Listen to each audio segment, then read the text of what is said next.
نور یا روشنی؟ اور خدا نے کہا کہ روشنی ہو جا، اور روشنی ہو گئی۔ اور خدا نے روشنی کو تو دن کہا اور تاریکی کو رات، اور شام ہوئی اور صبح ہوئی، سو پہلا دن ہوا۔ نور ایک ایسی روشنی یا اجالا ہے جو انسان کی بنیادی ضروریات میں سے ایک ہے۔ بغیر نور کے ہم اطراف کی چیزوں کو دیکھ نہیں سکتے اور نہ ہی کاروبار زندگی چلا سکتے ہیں۔ لہٰذا روشنی یا نور کی ضرورت زندگی کے ہر ایک شعبے اور گوشے میں پیش آتی ہے۔ نور کے بغیر کسی بھی چیز کا تصور کرنا ناممکن سی بات لگتی ہے۔ جو ہی ہم لفظ نور کو سنتے یا پڑھتے ہیں، ہمارا ذہن ذریعہ نور کی طرف مبذول ہوتا ہے۔ یہ ذرائع سورج، چاند، برقی کمکمے، چراغ، مشعلیں وغیرہ ہو سکتے ہیں۔ تخلیق کائنات کا باریک بینی سے مطالعہ کریں تو پتہ چلتا ہے کہ سورج جو نجر اکبر ہے، اس کو خدا نے چوتھے دن تخلیق کیا۔ قابل غور بات یہ ہے کہ خدا نے پہلے دن کی تخلیق میں روشنی یا نور کو بنایا۔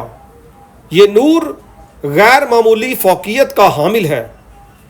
یہ اس جلتی ہوئی جھاڑی کی مانند تھا جہاں سے روشنی نکلتی تھی۔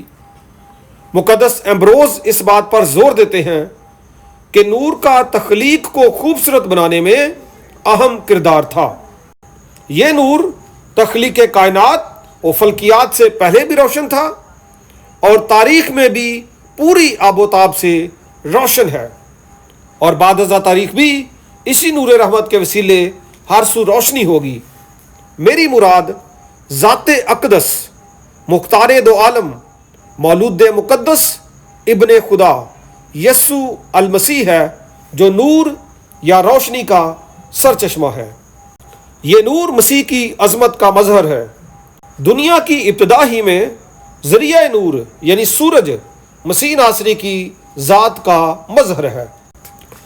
جس طرح تاریک رات میں نور سفید کپڑوں پر تمام داغ نمایاں کر دیتا ہے، اسی طرح مسیح کی بے عیب سیرت، پاک ذات دنیا کے گناہ کو بے نقاب کر کے اس کے گناہ اسی پر عیاں کر دیتی ہے۔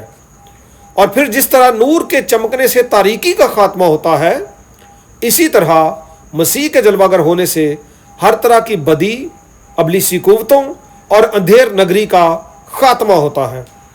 ہم انسانوں کو اسی نور کی پیروی کرنی چاہیے، کیونکہ یہ نور ہماری گناہ آلودہ زندگی کو پاک کرتا ہے۔ خدا نور ہے اور اس میں ذرا بھی تاریکی نہیں۔ اگر ہم کہیں کہ ہماری اس کے ساتھ شراکت ہے اور پھر تاریکی میں چلیں تو ہم جھوٹے ہیں اور حق پر عمل نہیں کرتے۔ اور اگر ہم اپنے گناہوں کا اقرار کریں تو وہ ہمارے گناہوں کے معاف کرنے اور ہمیں ساری ناراستی سے پاک کرنے میں سچا اور عادل ہے۔ مقدس ترتلیان اس نور کے تعلق سے بیان کرتے ہیں کہ یہ نور ظاہری تخلیق کے ابتدائی ایام میں مسیح کی عظمت کا مظہر تھا۔ جب ابھی بیٹا ظاہر نہیں ہوا تھا، خدا نے کہا روشنی ہو جا، اور روشنی ہو گئی۔ فوراً وہاں کلمہ دکھائی دیا، وہ حقیقی نور جو اپنے تجسم پر دنیا کو روشن کرنے والا تھا، اس کے وسیلہ سے نور دنیا میں آیا۔ سورج یا نور یسوع المسیح کی ایک قدرتی تصویر ہے۔ جیسا سورج تخلیق کے چوتھے دن بنایا گیا، مسیح نے تقریباً 4000 سال بعد تجسم اختیار کیا، جو خدا کے حساب سے چوتھا دن ہو سکتا ہے۔ حوالہ جات دیکھیے زبور 90 چوتھی آیت، دوسرا پطرس تیسرا باب 8ویں آیت۔ مسیح کا دعویٰ۔ اگر ہم عید قیام کے تاریخی پس منظر کا مطالعہ کریں تو روشناس ہوتے ہیں کہ جب عید قیام کے پہلے دن عورتوں کے صحن کے وسط میں سونے کے 4 چراغدان خوشنما روشن تھے۔ عید قیام کے دوران موسیقی کے گانے اور رقص کا جشن تمام رات جاری رہتا تھا۔ ہیکل کی اندر کی روشنی سے پورا شہر جگمگا اٹھتا تھا۔ اسی موقع پر یسوع المسیح نے جرأت مندی کے ساتھ یہ دعویٰ کیا کہ دنیا کا نور میں ہوں، جو میری پیروی کرے گا اندھیرے میں نہ چلے گا بلکہ زندگی کا نور پائے گا۔ مسیح حقیقی نور ہے، جیسے سورج اور چاند اور ستارے و دیگر مصنوعی روشنیاں انسانی زندگی کی تاریکی ختم کرتے ہیں، مسیح موعود بھی بنی نوع انسان کے لیے افادہ بن کر آیا۔ اسٹیفن چارنوک کا کہنا ہے کہ مصنوعی روشنیاں، برقی کمکبے، چاند، ستارے، نیز ہر قسم کی چھوٹی بڑی روشنی مسیح مقدس کی روشنی کا حصہ ہے۔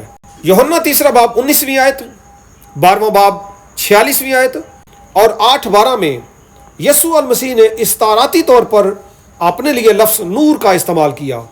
اس کے علاوہ یوحنا رسول مختلف حوالہ جات میں مسیح کو نور کے طور پر پیش کرتے ہیں۔ نقایا کے عقیدہ میں بھی مسیح کو نور میں سے نور کہہ کر مخاطب کیا گیا۔ نور اور مسیح میں مماثلت۔ نور میں ایسی بہت سی خصوصیات ہیں جو اس کو مسیح کی تشبیہ یا تصویر بناتی ہیں۔ اول، روشنی دنیا کی تاریکی کو دور کرنے کے لیے ضروری ہے۔ مارٹن لوتھر نے کہا تھا کہ اندھیرا تاریکی کو دور نہیں کر سکتا بلکہ نور کر سکتا ہے۔ اسی طرح نفرت کو دور نہیں کر سکتی بلکہ محبت کر سکتی ہے۔ اسی اصول کے مطابق مردہ انسان جو تاریک وادی میں سکونت پذیر ہو کسی کو زندگی عطا نہیں کر سکتا، بلکہ وہ جو زندہ اور روشن ہے، یسوع ناصری، ہمیشہ کی زندگی کے حصول کے لیے ضروری ہے، جس کا بیان یوحنا کی انجیل سے واضح ملتا ہے۔ نور میں ہم ایک مقام سے دوسرے مقام کی طرف آسانی سے سفر کرتے ہیں۔ یسوع نے ایسا ممکن کیا کہ ہم اس کی روشنی میں خدا باپ تک رسائی حاصل کر سکیں۔ اس نے فرمایا، میرے باپ کے گھر میں بہت سے مکان ہیں، اور فرمایا کہ جہاں میں ہوں تم بھی ہوگے۔ نور ہمیں چیزوں کو دیکھنے میں مدد فراہم کرتا ہے، اور یسوع پر ایمان لانے سے انسان باغ عدن کے ان حسین مناظر کو پھر سے دیکھ سکتا ہے جہاں سے اسے خارج کر دیا گیا۔ نیز اس نے ہمیں خدا کی جھلک دکھائی، ایک دن روبرو بھی دیکھیں گے۔ روشنی یا نور تاریکی یا اندھیرے کو دور کرتا ہے۔ عبرانی لفظ اور جس کی یونانی فوس ہے، بائبل مقدس میں جب بھی اس کا ذکر آتا ہے، اس سے مراد عام طور پر اندھیرے یعنی تاریکی، ناکامی اور گندگی کو دور کرنا اور نور کے وسیلے پاکیزہ زندگی بسر کرنا مراد ہے۔ اور یسوع کے تعلق سے مقدس یسایہ نبی تحریر کرتے ہیں کہ جو لوگ تاریکی میں چلتے تھے انہوں نے بڑی روشنی دیکھی، جو موت کے سایہ کے ملک میں رہتے تھے ان پر نور چمکا۔ کتاب مقدس کی تعلیم بڑی واضح ہے۔ پیدائش پہلے باب میں موجود روشنی، ملاکی کی کتاب میں آفتاب صداقت، اور اخیر زمانے میں سورج کے تاریک ہونے اور بعد ازاں نئے شہر یروشلم کو روشن کرنے والا چراغ ایک ہی ہے، اور وہ ہے مولود مقدس ابن خدا یسوع مسیح۔ اگر آپ بھی اپنی تاریک زندگی کو منور کرنا چاہتے ہیں تو نور حق کو قبول کریں۔ آئیے ہم دعا مانگیں۔ قادر مطلق قدوس خدا، تعریف اور تمجید اور حمد اور شکرگزاری کے لائق تو ہے۔ ہم تیرے قدوس نام کو مبارک کہتے ہیں، جس طرح تیرا بندہ مقدس داؤد کہتا رہا، اے میری جان تو خداوند کو مبارک ہے، اور جو کچھ مجھ میں ہے اس کے قدوس نام کو مبارک کہے۔ اے خدا، جتنے بھی لوگ اس آواز کو سن رہے ہیں ان کے لیے تیری برکت چاہتے ہیں، ان کے لیے تیرا نور مانگتے ہیں۔ تو اپنے چہرے کے نور سے ان کو جلوہ گر فرما، ہر طرح کی برکت دے، ہر طرح کی بیماری، پریشانی، الجھن، تکلیف خداوند یسوع مسیح کے نام سے جاتی رہے، اور تیرے نور سے منور ہوں، کلام مقدس کے مطابق زندگی بسر کریں، اور تجھ سے وہ ہر ایک برکت لیں جس کا وعدہ تو نے اپنے لوگوں سے کیا ہے۔ اپنے لوگوں کی تمام ضروریات کو پورا کر، اور جیسا تو نے فرمایا ہمیں اپنے شاگردوں کو، اپنے ایماندار لوگوں کو کہ تم دنیا کا نور ہو، تو ہمیں فضل دے کہ ہم اس دنیا میں رہتے ہوئے نور بنیں، تیری روشنی لوگوں کو دیں اور ان کو تاریکی اور گناہ سے نکالیں۔ تیرا شکر، تیری تعریف ہو۔ سب عزیزوں کی ساری مناجات میں اے خدا تیرے بیٹے یسوع مسیح کے نام سے تیرے سامنے لے کر آتا ہوں۔ دعا کو سن اور قبول فرما۔